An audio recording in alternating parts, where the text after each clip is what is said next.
retrouve ici dans une parcelle à Saint-Rémy, dans les Deux-Sèvres, où nous avons semé le tournesol à deux dates différentes. Donc le 26 mars précocement et le 14 mai plus tardivement.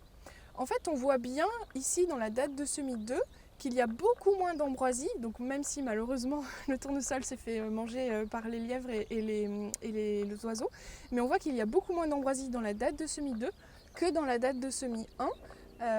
En fait, ce qui s'est passé, c'est que toutes les ambroisies qui ont levé entre fin mars et début mai ont été détruites avant la date de semis 2, et donc il y en a beaucoup moins dans la date de semis 2. Donc d'où l'intérêt de semer plus tardivement le tournesol pour détruire davantage d'ambroisies.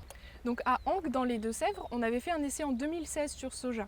Et le décalage de la date de semis, même d'une vingtaine de jours, avait permis de réduire la pression ambroisie de 64% dans les témoins non traités par rapport donc à la date 1, ce qui montrait l'intérêt donc de décaler le semis et de faire des faux semis. Donc il existe aussi d'autres leviers agronomiques, comme par exemple l'introduction de cultures d'hiver dans la rotation. Donc cela permettra d'avoir d'autres molécules à disposition, mais aussi de pouvoir réaliser des déchômages répétés d'été durant l'interculture estivale pour faire lever l'ambroisie et les détruire plusieurs fois et déstocker ainsi l'ambroisie durant l'été. Nous sommes aujourd'hui en visite sur le site dédié à la lutte contre l'ambroisie à feuilles d'armoise dans le tournesol. Donc ici on va aborder plus précisément le levier lutte chimique, qui bien entendu doit être le dernier à activer, mais qui est très important en gestion de cette adventice invasive. Le levier chimique est important et complémentaire à la lutte agronomique et mécanique, puisqu'on voit que sur les témoins non désherbés, la concurrence s'exprime déjà et on est seulement au stade bouton du tournesol.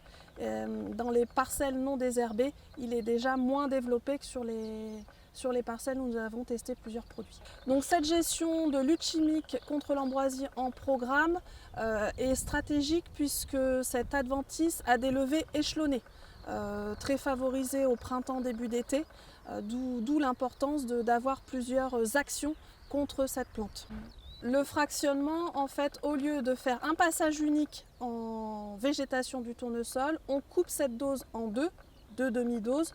On avance un petit peu la première application vers 2 feuilles du tournesol, puisque comme on est moins dosé en herbicide, il faut quand même anticiper un petit peu. Et 8-10 jours plus tard, on revient avec la deuxième demi-dose, ce qui fait qu'on a le même volume d'herbicide utilisé, mais plus d'efficacité, puisqu'on accompagne les levées échelonnées d'ambroisie. Nous n'avons pas retravaillé dans l'essai le fractionnement, puisque pour nous les résultats sont acquis. Le fractionnement amène vraiment un plus de 10-15%, 10% d'efficacité, à condition qu'il soit bien positionné à 8-10 jours d'intervalle. Cette nouvelle solution à base d'Arilex devrait être homologuée en fin d'année et donc utilisable pour la campagne 2022. Ce qui est très intéressant avec cette nouveauté, c'est qu'on change de famille chimique et en plus, vous n'aurez pas anticipé votre choix variétal, puisque cette solution devrait être sélective de l'ensemble des variétés de tournesol. Donc solution encore prometteuse cette année, ça va être le programme post-semis prélevé, puis le relais avec l'Arilex 1 litre hectare. Vous verrez, c'est la meilleure modalité, encore une fois dans l'essai cette année.